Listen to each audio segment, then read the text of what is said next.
Hi, it's Sue. Thanks for joining me for today's Bible reading. It is for August 22nd, and I'm reading Jeremiah 35 to 37 from the World English Bible. Verse 1. The word which came to Jeremiah from Yahweh in the days of Jehoiakim, the son of Josiah, king of Judah, saying, Go to the house of the Rechabites and speak to them, and bring them into Yahweh's house, into one of the rooms, and give them wine to drink. Then I took Jazaniah the son of Jeremiah, the son of Habazziniah, with his brothers, all his sons, and the whole house of the Rechabites. And I brought them into Yahweh's house, into the room of the sons of Hanan, the sons of Igdaliah, the man of God, which was by the room of the princes, which was above the room of Messiah, the son of Shallum, the keeper of the threshold. I set before the sons of the house of the Rechabites bowls full of wine and cups, and I said to them, Drink wine. But they said, We will drink no wine. For Jonadab the son of Rechab, our father, commanded us, saying, You shall drink no wine, neither you nor your sons forever. You shall not build a house, sow seed, plant a vineyard, or have any, but all your days you shall dwell in tents, that you may live many days in the land in which you live as nomads. We have obeyed the voice of Jonadab the son of Rechab, our father, in all that he commanded us, to drink no wine all our days, we, our wives, our sons, our daughters, and not to build houses for ourselves to dwell in. But we have no vineyard, field, or seed. But we have lived in tents, and have obeyed and done all according to that Jonadab our father commanded us. But when Nebuchadnezzar, king of Babylon, came up into the land, we said, Come, let's go to Jerusalem for fear of the army of the Chaldeans, and for fear of the army of the Syrians. So we will dwell at Jerusalem. Then Yahweh's word came to Jeremiah, saying, Yahweh of armies, the God of Israel, says, Go and tell the men of Judah and the inhabitants of Jerusalem, Will you not receive instruction to listen to my words? Says Yahweh. The words of Jonadab, the son of Rechab, that he commanded his sons not to drink wine, are performed, and to this day they drink none, for they obey their father's commandment. But I have spoken to you rising early, there it is again, rising up early, and speaking, and you have not listened to me. I have sent also to you all my servants the prophets, rising up early and sending them, saying, Every one of you must return now from his evil way and amend your doings, and don't go after other gods to serve them. Then you will dwell in the land which I have given to you and to your fathers. But you have not inclined your ear, nor listened to me. The sons of Jonadab, the son of Rechab, have performed the commandment of their father, which he commanded them, but this people has not listened to me. So basically, they obeyed their father. Why can't you obey me, the God of the universe? 17. Therefore Yahweh, God of armies, the God of Israel, says, Behold, I will bring on Judah and on all the inhabitants of Jerusalem all the evil that I have pronounced against them, because I have spoken to them, but they have not heard, and I have called to them, but they have not answered. Jeremiah said to the house of the Rechabites, Yahweh of armies, the God of Israel, says, Because you have obeyed the commandment of Jonadab your father, and kept all of his precepts, and done according to all that he commanded you, therefore Yahweh of armies, the God of Israel, says, Jonadab the son of Rechab will not lack a man to stand before me forever. Chapter 36, verse 1. My little dog's over here, scratching at my arm for my attention. It's funny. Verse 1. In the 4th year of Jehoiakim, not Jehoiakim, but Jehoiakim, the son of Josiah, king of Judah, this word came to Jeremiah from Yahweh, saying, Take a scroll of a book and write in it all the words that I have spoken to you against Israel and against Judah and against all the nations from the day I spoke to you, from the days of Josiah even to this day. It may be that the house of Judah will hear all the evil which I have intended to do to them, that they may each return from his evil way, that I may forgive their iniquity and their sin. So he's trying to get their attention. He's warning them. Then Jeremiah called Baruch the son of Neriah, and Baruch wrote from the mouth of Jeremiah all Yahweh's words, which he had spoken to him on a scroll of a book. So here you have Jeremiah dictating to Baruch, his scribe.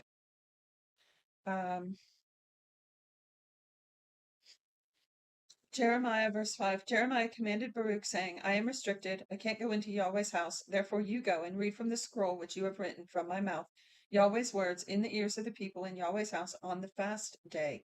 Also you shall read them in the ears of all of Judah who come out of their cities It may be they will present their supplication before Yahweh and will each return from his evil way, for Yahweh has pronounced great anger and wrath against this people.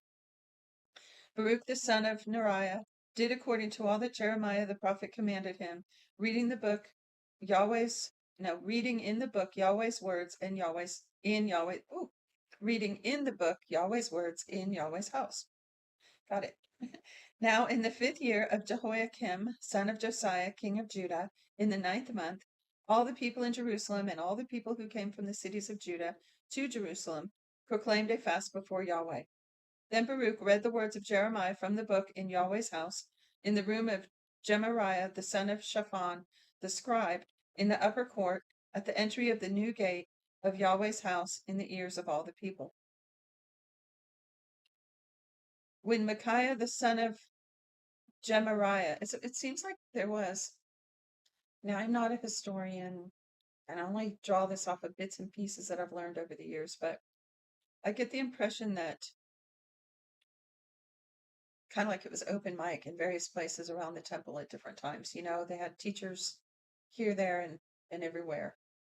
I don't know if they would just stand up and talk, or they had certain seats they could take turns sitting at, or both, or, you would just sit on the steps somewhere or stand at the gate and make your pronouncements. I'm not sure, but obviously there was some freedom to speak so that the prophets could do that. Or maybe they had a time when they would hear the prophets specifically. I know they had times like that, but it seems like there was more than that. So if you understand how those things work, please feel free to comment. Okay, so here, verse 11. When Micaiah the son of Gemariah, the son of Shaphan, had heard out of the book of all Yahweh's words, he went down into the king's house, into the scribe's room, and behold, all the princes were sitting there. Elishama the scribe, Delaiah the son of Shemaiah, Elnathan the son of Ichbor, Gemariah the son of Shaphan, Zedekiah the son of Hananiah, and all the princes. Then Micaiah declared to them all the words that he had heard from Baruch, when Baruch read the book in the ears of the people. Therefore all the princes sent Jehudi, the son of Nethaniah, the son of Shelemiah, the son of Cushi, to Baruch, saying, Take in your hand the scroll in which you have read in the ears of the people, and come. So Baruch the son of Neriah took the scroll in hand and came to them. They said to him, Sit down now and read it in our hearing. So Baruch read it in their hearing. Now when they had all heard the words, when they had heard all the words, they turned in fear toward one another, and said to Baruch, We will surely tell the king all these words. They asked Baruch, saying, Tell us now, how did you write all these words at his mouth? Then Baruch answered them, He dictated all these words to me with his mouth, and I wrote them with ink in the book. Then the princes said to Baruch, You and Jeremiah go hide. Don't let anyone know where you are. They went into the king and into the court. So interesting, if you go back to what I was saying, that there were people teaching here and there. And I imagine that that's true. I'm fairly sure that was true. Or he couldn't just go walk up and start giving this word. So of all them, the word that got people's attention was this one, the one that was the true word of God. If you go out there and start speaking the word, it's going to get someone's attention. It's different than any other word. It's the word of God. So I think it's so interesting that they were like, the one guy heard it, noticed, it raised his eyebrows, went and told the other guys they wanted to hear it, and it's starting this whole cascade of events. Okay, so they told him and Jeremiah to go hide. Verse 20, they went into the king, into the court, but they had laid up the scroll in the room of Elishama the scribe. Then they told all the words in the hearing of the king. So the king sent Jehudi to get the scroll, and he took it out of the room of Elishama the scribe. Jehudi read it in the hearing of the king and in the hearing of all the princes who stood beside the king. Now the king was sitting in the winter house in the 9th month, and there was a fire in the brazier burning before him. When Jehudi read 3 or 4 leaves, the king cut it with the penknife, cast it into the fire that was in the brazier, until all the scroll was consumed in the fire that was in the brazier. The king and his servants who heard all these words were not afraid, and didn't tear their garments. Moreover, Elnathan and Delaiah and Gemariah had made intercession to the king that he would not burn the scroll, but he would not listen to them. The king commanded Jeremiel the king's son, and Seraiah the son of Azriel, and Shelemiah the son of Abdiel, to arrest Baruch the scribe and Jeremiah the prophet, but Yahweh hid them. Then Yahweh's word came to Jeremiah after the king had burned the scroll, and the words of Baruch, uh, and the words which Baruch wrote at the mouth of Jeremiah, saying, Take again another scroll and write it in the former words that were in the first scroll, which Jehoiakim king of Judah has burned. Concerning Jehoiakim king of Judah, you shall say, Yahweh says, You have burned this scroll, saying, Why have you written therein, saying, The king of Babylon will certainly come and destroy this land, and will cause to cease from the from where wait will cause to cease from there man and animal. Therefore Yahweh says concerning Jehoiakim, king of Judah, he will have no one to sit on David's throne. His dead body will be cast out in the day to the heat, and in the night to the frost. I will punish him, his offspring, and his servants for their iniquity. I will bring on them, on the inhabitants of Jerusalem, and on the men of Judah, all the evil that I have pronounced against them, but they didn't listen. Think about it. They could have just gone. He said, Go ahead, just go, and you'll be okay. But they refused to, you know, concede. It's a good word. Then took Jeremiah another scroll and gave it to Baruch the scribe, the son of Neriah, who wrote therein from the mouth of Jeremiah all the words of the book which Jehoiakim, king of Judah, had burned in the fire, and many similar words were added to them. Chapter 37. Zedekiah the son of Josiah reigned as king, instead of Coniah the son of Jehoiakim, whom Nebuchadnezzar king of Babylon made king in the land of Judah. But neither he nor his servants nor the people of the land listened to Yahweh's words which he spoke by the prophet Jeremiah. Zedekiah, I think this is the third or fourth king now. I didn't keep count. Zedekiah the king sent Jehucal, the son of Shelemiah, and Zephaniah, the son of Messiah, the priest, to the prophet Jeremiah, saying, Pray now to Yahweh our God for us. Now Jeremiah came in and went out among the people, for they had not put him into prison. Pharaoh's army had come out of Egypt, and when the Chaldeans who were besieging Jerusalem heard news of them, they broke up from Jerusalem. So let me look at that. Pharaoh's army had come out of Egypt, and when the Chaldeans, that's the Babylonians, who were besieging Jerusalem, heard of it, they broke up, whatever that means, from Jerusalem. I guess it means they left, or some of them left. Verse 6. Then Yahweh's word came to the prophet Jeremiah, saying, Yahweh the God of Israel says, You shall tell the king of Judah, who sent you to me to inquire of me, Behold, Pharaoh's army, which has come out to help you, will return to Egypt in their own land.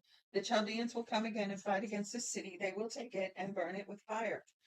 So they may have been thinking, oh, we're good now. The Chaldeans have left. He's saying, no, they're going to come back, just like I said. Verse 9. Yahweh says, Don't deceive yourself, saying, The Chaldeans will surely depart from us, for they will not depart. For then you had struck the whole army of the Chaldeans who fight against you, and only wounded men remained among them. They would each rise up in his tent and burn this city with fire. In other words, it's inevitable. When the army of the Chaldeans had broken up from Jerusalem for fear of Pharaoh's army, then Jeremiah went out from Jerusalem to go into the land of Benjamin to receive his portion there in the middle of the people. When he was in Benjamin's gate, captain of the guard was there, whose name was Arijah, the son of Shelemiah, the son of Hananiah, and he seized Jeremiah the prophet, saying, You are defecting to the Chaldeans. Then Jeremiah said, That is false. I am not defecting to the Chaldeans. But he didn't listen to him. So Arijah seized Jeremiah and brought him to the princes. The princes were angry with Jeremiah and struck him and put him in prison in the house of Jonathan the scribe, for they had made that the prison. When Jeremiah had come into the dungeon house, into the cells, and Jeremiah remained there many days, then Zedekiah the king sent and had him brought out. The king asked him secretly in his house, Is there a word from Yahweh? Jeremiah said, There is. He also said, You will be delivered into the hand of the king of Babylon. That's what I talked about the other day. Zedekiah ends up in a terrible fate in the hands of Babylon. We'll see that. 18. Moreover, Jeremiah said to King Zedekiah, How have I sinned against you, against your servants, or against this people, that you put me in prison? Now where are your prophets who prophesied to you, saying, The king of Babylon will not come against you, nor against this land? Now please hear, my lord the king. Please let my supplication be presented before you, that you not cause me to return to the house of Jonathan the scribe, lest I die there. Then Zedekiah the king commanded, and they committed Jeremiah into the court of the guard. They gave him daily a loaf of bread out of the baker's street, until all the bread in the city was gone. Thus Jeremiah remained in the court of the guard. That's it for today's reading. So we're right in the middle of the siege going on. Babylon is King Nebuchadnezzar and Babylon are besieging Jerusalem. So I don't know where it picks up tomorrow. Tomorrow we'll be reading 38, 39, 40, and 41. So I'll see you then. Thanks for joining me. God bless.